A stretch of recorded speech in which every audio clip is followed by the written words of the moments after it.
Welcome all today. This is the second medium duty, heavy duty, zero emission vehicle grant program webinar that we are hosting for this fiscal year. I'm going to do a little brief introduction because we have some folks on the call today who will be presenting and giving a little information into this program and another exciting program we're going to discuss today. So I will go first. My name is Natalie Buscemi. I'm the Transportation Program Manager at the Maryland Energy Administration.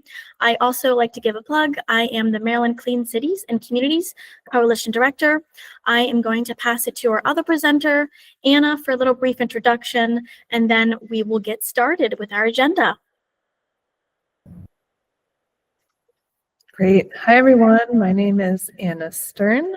I joined MEA just about 2 months ago now, so new to the transportation team. I came over from the Department of Energy and really excited to be on today to be talking about a program that we're going to be launching that could be of interest to folks on here as well.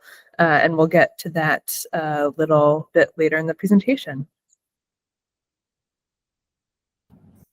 Awesome. Okay, so we're going to get right into it, into our agenda, what we're going to be discussing today. So for our agenda, we're going to be giving a brief introduction into the program itself. We're going to talk about some program requirements and ineligible projects. Then we're going to go into evaluation criteria, overview, and some key grant features. And then we're also going to be discussing the Community EVSE grant program, a brief overview, and then we're also going to have some two previous grantees come on and talk about their experience for the MHD program. Next slide, please. Okay, so in terms of the program itself, so a little bit of a program description. So the program provides financial assistance for the purchase of qualified, newly manufactured, medium-duty or heavy-duty zero-emission fleet vehicles, as well as qualified zero-emission heavy equipment property, which is strictly used for commercial or industrial use. So this application deadline is going to be October 30th, so it's coming up quick at 3 p.m. Eligible applicants include local governments, nonprofit organizations, business and company fleets, airports, higher education institutions, and K-12 schools. In terms of eligible vehicles, it is class 3 through 8 vehicles with a gross vehicle weight rating of more than 10,000 pounds. And lastly, this is a statewide competitive application process. Now I'm going to go into what the back one slide, please. Now I'm going to show you guys what the program webpage looks like, and then also show you guys what the portal looks like, because for fiscal 26, we are utilizing a new My MEA portal than the previous fiscal year. So I want to show you guys a little bit of what that looks like in case you're interested as well. So I'm going to show those to you now.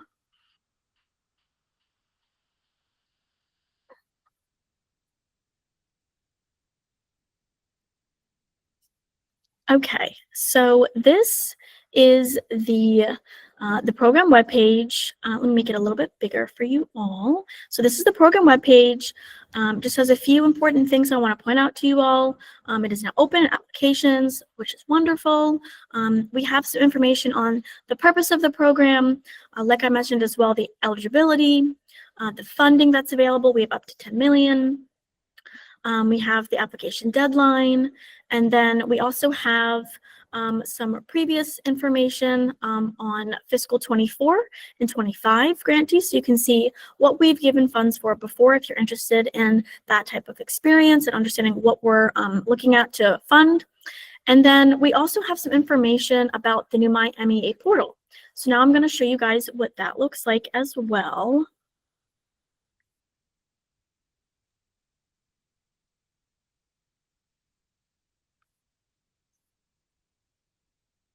Okay, so this is what the new My MEA portal looks like.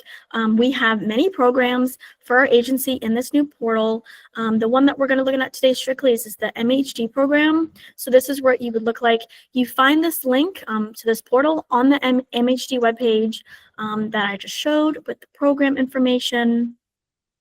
And then this is once you hit view the program, it just has a little information about the deadline, and it has what you should expect in terms of, are you going to do on-road or off-road vehicles, because we have funding for both, which I'll get into later in my presentation.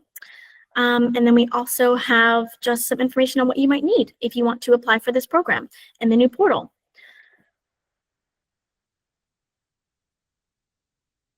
Okay, next slide. Okay, awesome. So now we're going to go into some of the program requirements and ineligible projects.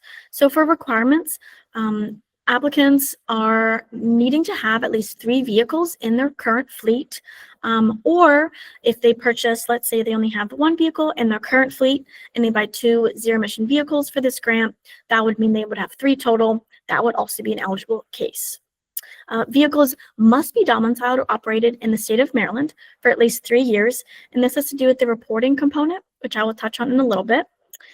Purchase orders must be dated after the grant agreement is effective, so no retroactive funding is able for this program. And then applicant must be in good standing with the Maryland State Department of Assessments and Taxation. And then a little bit about ineligible projects and entities. So state and federal agencies are not eligible for this grant program, as well as personal use vehicles, neighborhood electric vehicles, low-speed vehicles, parallel and series plug-in hybrids, or repowered vehicles. Vehicles that are purchased for resale, that is mostly because, once again, about the reporting requirement of 3 years, which I'll touch on in a little bit.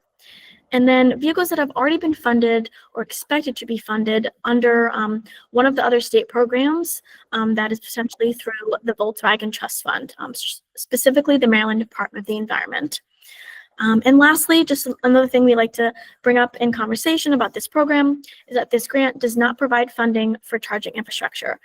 We have other programs that may suit your funding needs for these chargers, which is exactly why we wanted to bring in Anna today to touch on her community EVC grant program. Next slide, please. Okay, so in terms of the evaluation criteria, so there is definitely preference for projects that are going to replace the petroleum-powered vehicles. It is not a requirement, but we do like to see a fleet who is looking to fully replace those diesel or gasoline-powered vehicles with the fully electric ones. We look at, in terms of cost effectiveness, so this is measured in dollar per metric ton of CO2 equivalent. And we use 2 kind of things to look at this. So we look at the greenhouse gas abatement, which is calculated using the type of vehicle that an applicant provides in their application, and then the vehicle miles traveled, which is also provided in the application when an applicant applies to this program. And then we use the eFleet tool, which, if you're interested into what that might mean, we discussed that during the first webinar that we hosted a little bit ago. So that webinar and presentation is up on our webpage, the MHD webpage. So feel free to check that out if you're curious what eFleet is and how we utilize that for this grant. And then once again, the dollar per metric ton of CO2 equivalent value uses the eligible grant amount and this number, the greenhouse gas abatement that we calculate as well. Another criteria we like to look at is fleet commitment. So in the application, there are questions strictly on this. What are your current charging or fueling plans? If you get these electric vehicles, what is your maintenance strategy? Are you looking at doing in-house or third party? What is essentially your commitment to not only doing it for this current grant, but for the future? And if you have any past initiatives or anything else you've done to move towards this, we always like to hear all about that because that really leads to a strong application as well. Preference for projects that benefit overburdened and low to moderate income communities is very looked at for this evaluation. We like to see that they're being used in these types of communities. That's very important to MEA as a whole. And then we also, for area of interest 1, which is the onward vehicles, we have some extra road safety features that are favored if that is what some fleets would like to go with as well. And then lastly, we always like to look at past MEA grant performance and how they've worked with us previously to see how that may be considered into a new grant. Next slide, please. Awesome. So some key grant features. So this grant covers up to 75% of the incremental cost. And I'll touch on the next slide what this visually looks like, but it is essentially the cost between the ZEV and the diesel or gasoline vehicle. Grants are paid in arrears. Applicants who apply to this program and receive the grant they have 24 months from the grant agreement execution date to complete this project. That essentially just means purchase the vehicles as outlined in the grant agreement and submit for reimbursement. Partial awards are possible depending on the demand of the program and if we have some budget availability. And then in terms of breaking it down for the funding cap. So like I mentioned, this program has $10 million for this fiscal year. We split it between two area of interest, one on-road, area of interest two off-road. Area of interest one has 8 million and area of interest two has 2 million. In terms of per applicant, an applicant can request up to 2.5 million for an application. And then for off-road, they can request up to 375,000 per applicant. And then lastly, like I touched on a little bit earlier, the reason why we have some minimum requirements for the vehicles being domiciled in the state of Maryland is because we have some quarterly reports that are required for this program. So prior to the delivery of the vehicles, we ask for quarterly progress reports just to kind of give us an update of where those vehicles are. And then once the vehicles are in service and they've been used and now you have your reimbursement, that is when we start doing quarterly reports for a minimum of 3 years. And these reports look at vehicle miles traveled, the energy usage of the vehicles, any maintenance issues, and any generic issues that you may have with those vehicles, good or bad. Next slide, please. So this table is taken from the funding opportunity announcement that is on the MHD webpage. We wanted to give a kind of example of what each of the vehicle types looks like because we've gotten questions about that in the past. So as I stated, this is a class 3 through 8 vehicle. The weight is more than 10,000 pounds. So this is showing that as well. And then to give a few examples of what we've seen, example of a single unit short haul truck would be a box truck, such as the Ford 5650. We've seen a refuse truck, so example of that would be a Mack LR Electric, a Peterbilt 520. And then when we get into the combination trucks, so it's short haul or long haul, the difference between them is really in terms of the miles that they're going to be used. So for the short haul truck, it's really around 250 miles or less. And then the long haul truck is when it's usually like those bigger tractor trailers that are more than 250 miles. So those are just a few examples we wanted to show you so you could see what these might look like for this type of grant. Next slide, please. Okay, so this is the part that I really want to emphasize a lot on.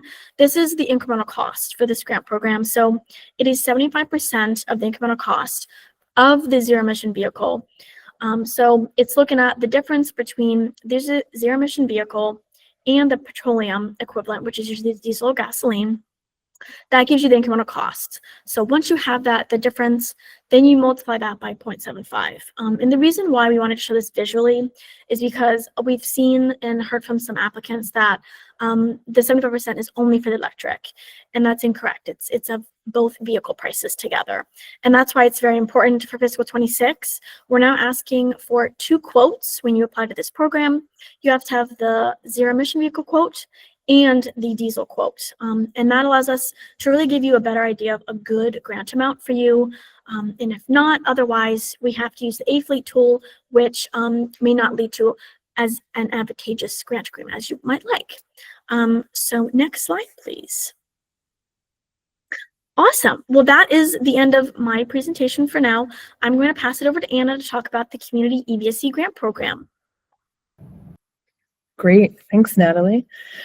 So I'm going to be talking about this program, which was first launched as a pilot program last year, and we're actually in the process now of finally executing all the remaining stragglers for our FY25 grant agreements.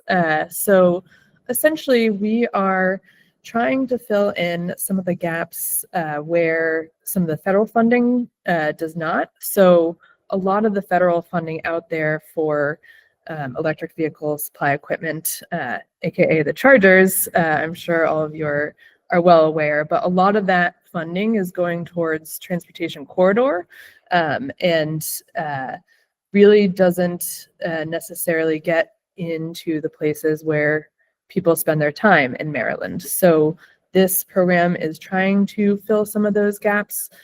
For instance, in public spaces like community centers and libraries, Also, we're trying to fill the gap for some of the more tricky projects, such as multifamily units for people who don't have a dedicated garage, like you have in a single family home. So really open to unique projects and some that are a little harder to tackle than just strictly along the main highways and transportation corridors. So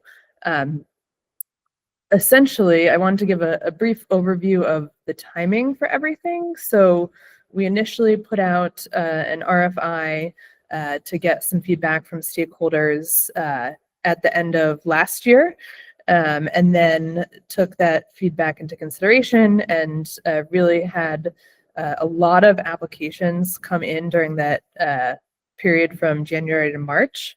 And I wanted to highlight too some of the things that we're considering changing for this round. So the pilot round was first come, first serve, and we found that there's way more demand for getting the charges in place than we had the money for. So the first FY25 round, we have 10 million, and again, we'll have 10 million for FY26.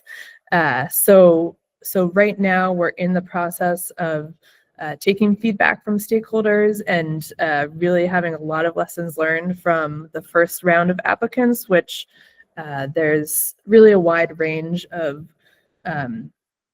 where those projects are. So we have mostly finished finalizing the grant agreements and getting those fully executed, and some were truly shovel ready. So some are already getting completed, and some are not as far along. So we have a tranche of folks going through that first pilot round, and we're really excited to take those lessons learned and get ready for launching the program later this fall.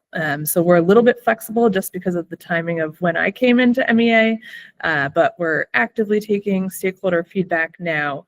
And so one of the main changes that are going to happen is that this round will be competitive just because there is such a high demand. And we're hoping to have the application period open later this fall as we're fine-tuning some of the details. So if you go to the next slide, Pratisha, just wanted to give a snapshot of some of our first pilot round awardees. So there were 3 areas of interest the first round. And one of the things that we're considering changing is just simplifying the program a little bit more to potentially have only 2 areas of interest. We found that a lot of the demand was for that third area of interest, so actually getting the chargers in the ground. But we do still want to have that first AOI in there, and also, have some of the make-ready costs eligible for reimbursement, because we know that that's a big barrier for folks, especially when there's a lot of back and forth with the utility, and the transformer potentially needs to be added in or replaced. So a lot of considerations for everything that goes into making chargers live. So within that third area of interest, this is, again, a lot of these projects are just getting started, but just to give you a snapshot of what will be installed over the next year or so, the next year or two, we have 91 level 2 ports and 66 DC fast charging ports across 41 project sites within that third area of interest. And then we have a handful that are, in the much earlier stages for planning. So we're really excited that we're going to be, making the program even more impactful and learning lessons from the first pilot round. So really just wanted to give a super high overview here, because I know this webinar is focused on the medium heavy duty program, but I will put my email in the chats, and if you have any questions or feedback, if you were an applicant the first round and Didn't get funding just purely due to the first come, first serve nature. We're excited to make this program competitive and really try and fill in some of the gaps for where chargers are needed throughout the state. So I think with that, I'll pass it back to Natalie and we'll hear from some of our previous awardees. Awesome. So we are now going to hear from two previous grantees, current grantees of the MHT program. We have Gloria Baldwin from Capital Logistics. She is the president. And we also have Ed Boyce, who is the owner of Black Ankle Vineyards. So Gloria, we're going to start with you first. Next slide. Oh, we're going to start with Ed first. My apologies. So just to give a little brief introduction, and then I'll pass it off to Ed. So he applied during the fiscal 24 program. This was the first year of the program. They requested and got received $61,875. They've got 2 electric Monarch tractors. And so this is kind of what they look like. I put a little picture in here for everyone to see. But Ed, I'm going to pass it to you to give your input and any thing you'd like to provide. Great. I hope you can hear me okay. Yeah, we have not only had this interaction with the program, but we won some grants again for the next year for a couple other pieces of equipment. So yeah, we really like the program. It's definitely got some, there's some paperwork you have to do and some process you have to follow, but the funding is great and it's allowing us to electrify a lot of things and turn our farms into off the grid or close to off the grid applications. We have big solar arrays and things, so we can charge our electric equipment, but we can't make our own fuel. So we're trying to do that as much as we can. The electric, so far experience has been good and bad with the electric replacements. The tractor you see, they're wonderful for some things. We were the first place on the East Coast to buy these. We got the first 2 on the East Coast, and they were real early in the process. So they've had some challenges for maintenance and things, but the company is sticking behind them, and we finally got them fixed actually yesterday. So we're off and running again with these with our tractors, and they work. They really do work in a lot of ways just as good and maybe better than some of the other than the diesel and tractors that we would have. One of the biggest things for us is maintenance on all of this electric equipment. There's just so much less maintenance on an electric piece of equipment than on a diesel, and that makes a huge difference. The charging infrastructure is a big thing. I know you talked about that a little bit, Natalie, and it is a big thing for us. It's a little easier. We have we're a winery, so we have visitors coming to our tasting room. We already have electric chargers there, so we could just buy this equipment, charge it right in there. We have gone back and installed in our barns electric chargers specifically for our equipment now that we're getting more and more of it. And it's not that difficult to do. Basically, for a lot of these things, you're looking at the kind of a circuit that is you'd use for a welder or an electric range if you're a homeowner. It's the same kind of circuit that you would need, and you pay a few $100s for a piece of equipment that'll plug it in. So the charging, don't be thrown off by the charging. You can figure out how to do it.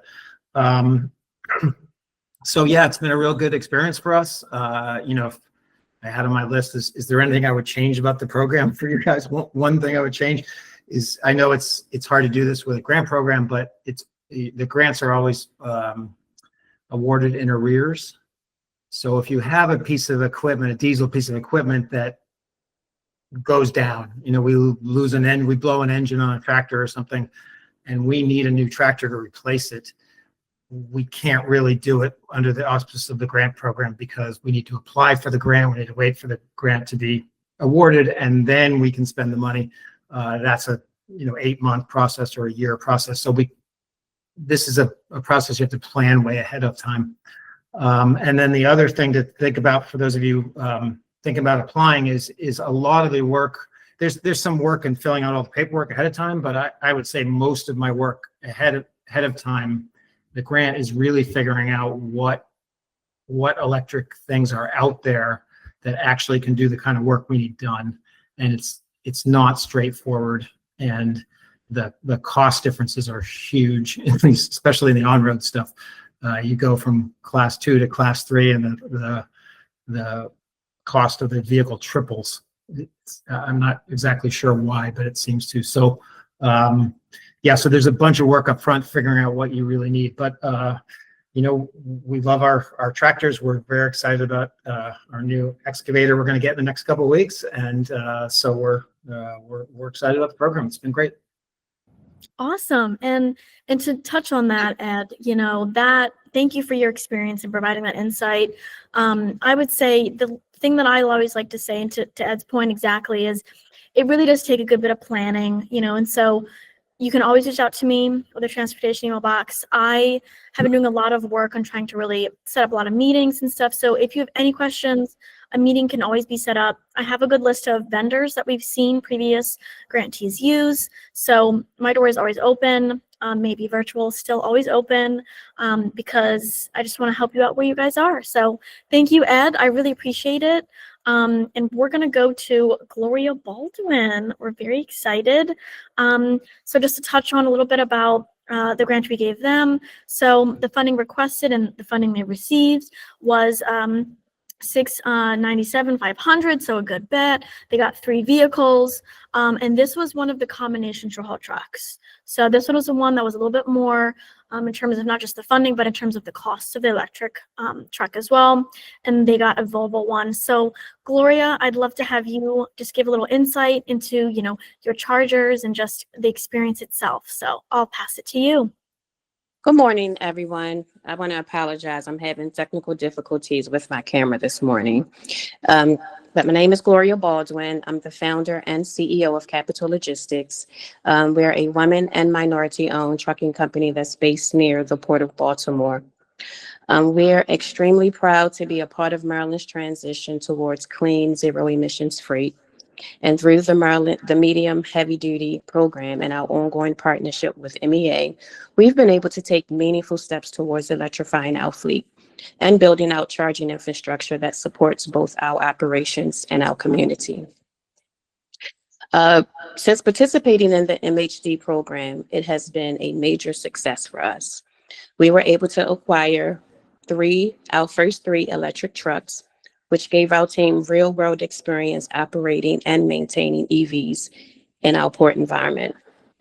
The support from MEA has been instrumental in helping us navigate the early stages of our electrification journey, from procurement to permitting. And this experience has also positioned us to begin to expand into clean logistics infrastructure development, with the focus on heavy-duty charging near Trade Point Atlantic and the Port of Baltimore.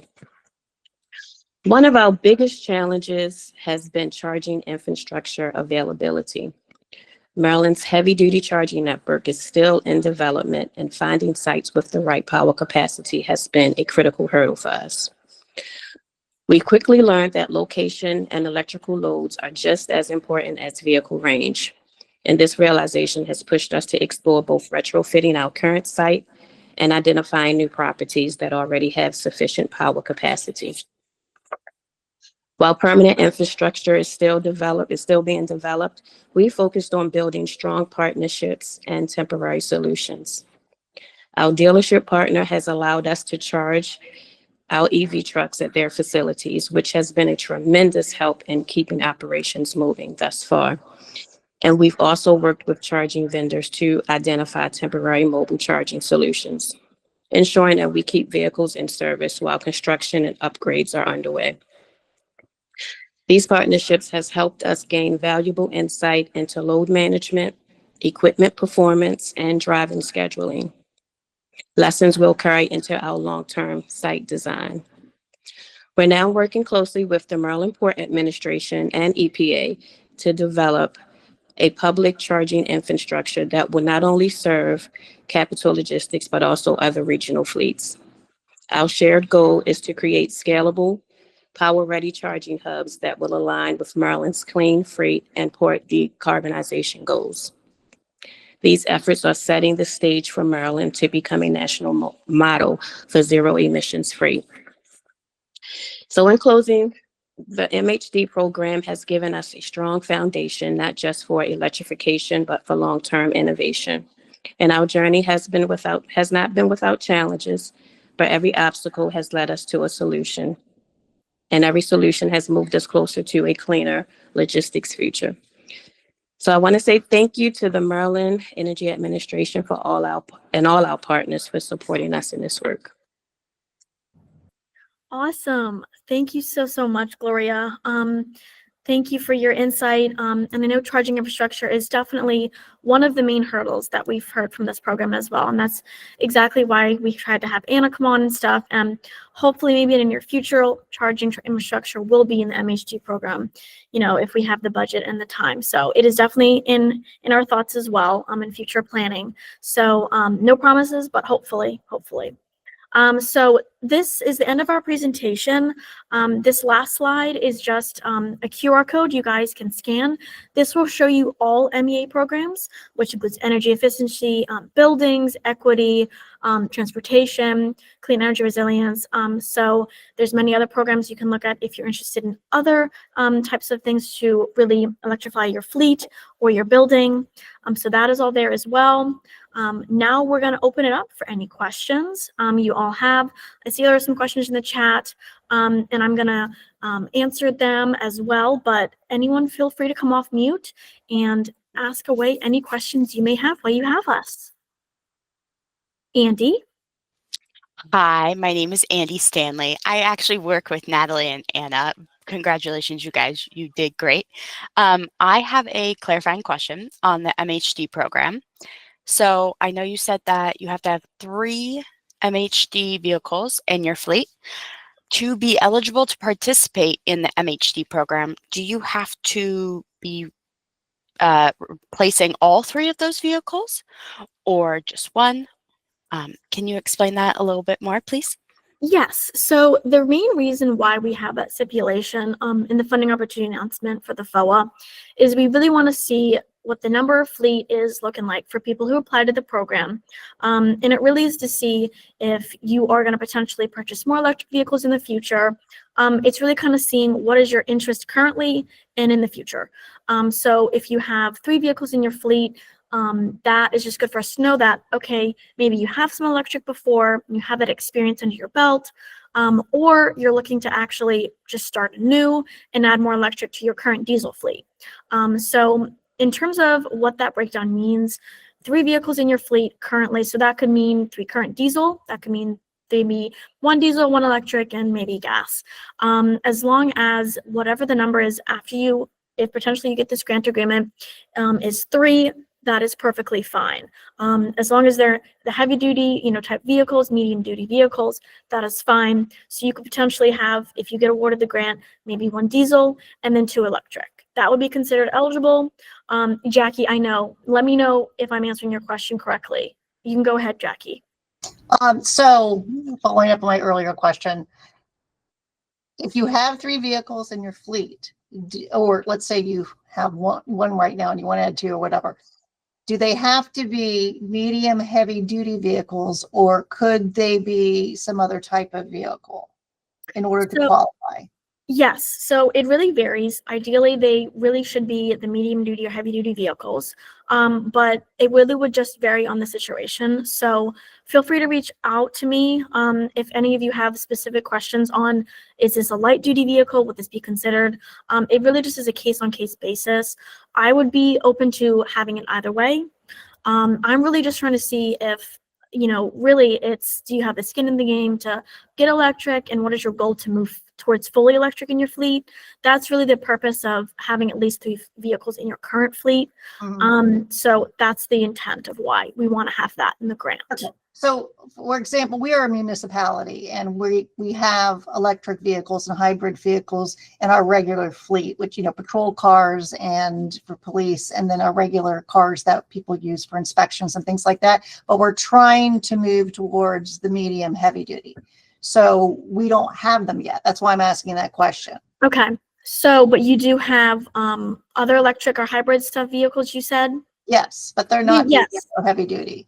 That would be eligible, yes, because you currently have, since you're a municipality, you have many vehicles in a fleet.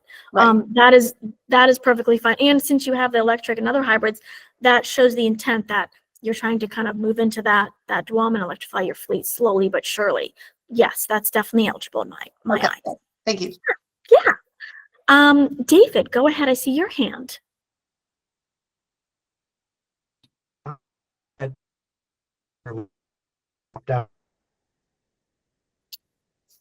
You're going a little in and out, David.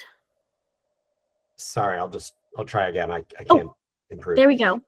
I saw that terminal tractors are listed in the drop-down menu for off-road, but if an applicant is purchasing a terminal tractor that is on-road rated and will be driven on public roads, should we be applying under the on-road section?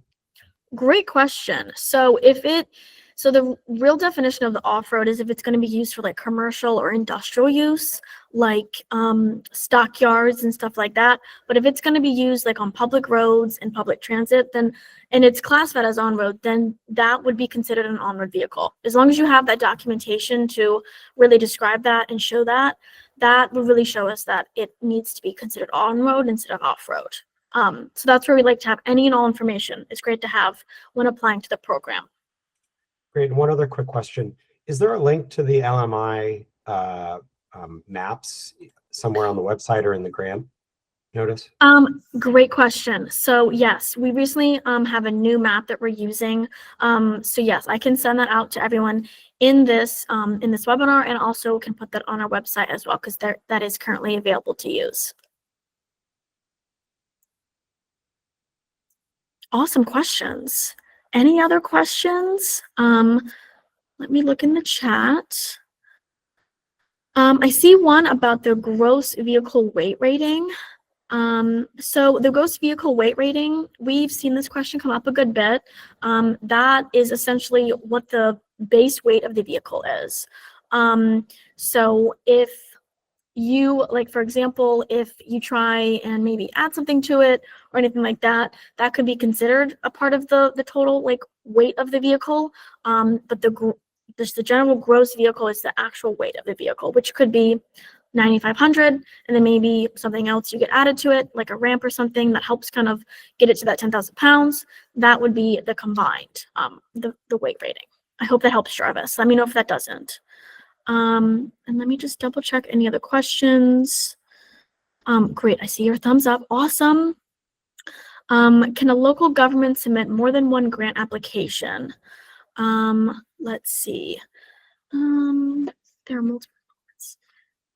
Yes, you could. For the Anne Arundel County government, you could do one consolidated one. I know I'm working with the university, and they're potentially consolidating many offices to do one application, but you could do multiple if that works out for you all. And also, you can always set up a call with me to discuss how that might look in terms of the application. So Anne Arundel County folks, definitely reach out. We can discuss how that might look for you all, but that is possible as well. Yes, Jarvis. Thank you. Yes. One more question. Are there like priority uses for the vehicles that we are applying to procure? Like, are there specific areas that you guys want to fund more than others? I believe Ed talked about like, farming, agriculture. Someone else talked about, I believe Gloria talked about, shipping, logistics. Do you guys have those types of requirements and or disqualifiers? Great question. So we don't necessarily have any requirements of that. During the evaluation, we look at where these projects are going to be, where the addresses are for them, and then we look at, like I said, and I can share the tool that we use where we put the address in and we see if it's in the overburdened and low to moderate income community, and that's favored more than other projects that maybe are not in those types of communities. So there's more favorable preference, I would say, but not necessarily it has to be in this type of community. I hope that helps. Let me know if it doesn't. It does. Thank you. Okay, great question. Any other questions? Any questions for Anna or any questions on chargers while we still have you all?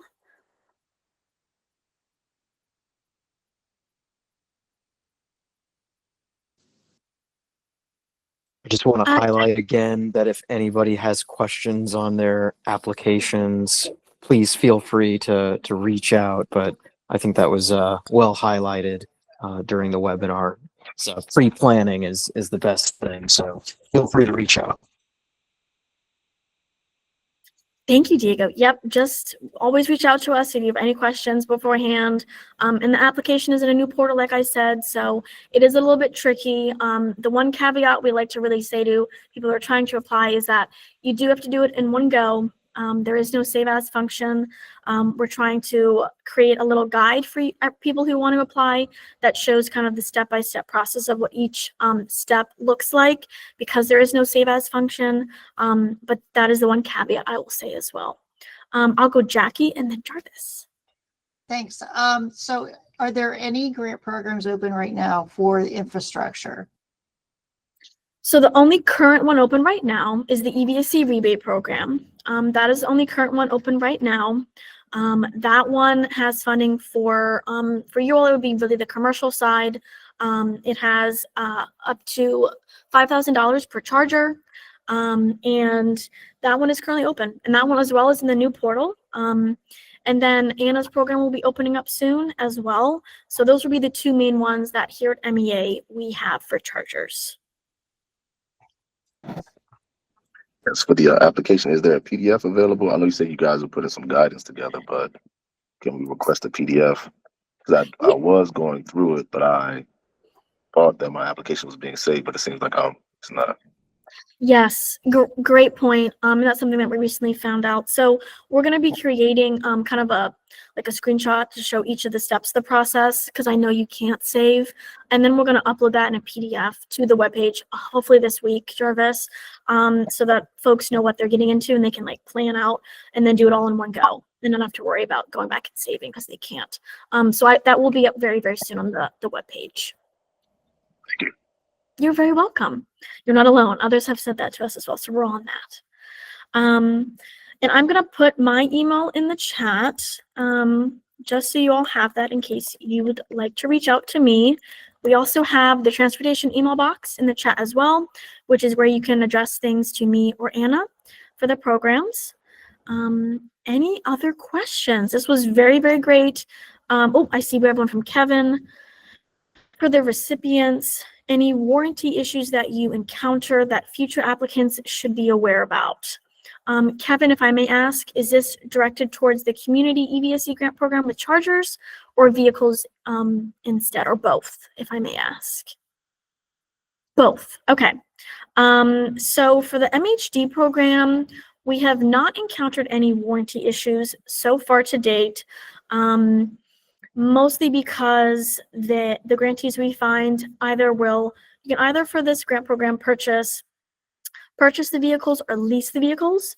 So usually have that lease contract set up when they get the vehicles ready and ordered.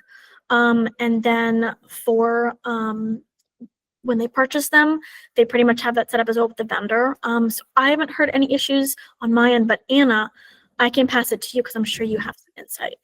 Yeah. So I want to say in the pilot round of the program, we had a 5-year warranty requirement for the equipment, which I think based on some feedback we've received is potentially a little bit longer than some offer. So it might be additional package. So that's one of the items we're considering. How long does this equipment actually last? With a lot of the new charging companies coming out there. So previously, it's been an eligible cost to get reimbursement to add that warranty package. We really want to be cognizant of some of the maintenance issues that tend to happen, with a rapidly evolving technology. So covering our ground, but also trying to balance a happy medium. But in the first round, FY25, we had a 5-year warranty requirement for the equipment itself. Yep. No problem.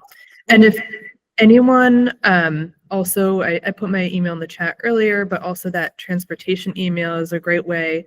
If you want to be put on an outreach list for when we actually have more information on the community EVSE program and the launch timeline, I'm building that out so that we can get information out as soon as it's available to folks that are interested. I know there's a lot of pent up demand, so yeah. Awesome. Okay, great. Well, if we have no more questions, you all have our emails. This recording of the webinar and the presentation will be on the webpage within a week or so. And then feel free to reach out to us. Thank you so much for being here today, and have a lovely rest of your day and a lovely week. Thank you all.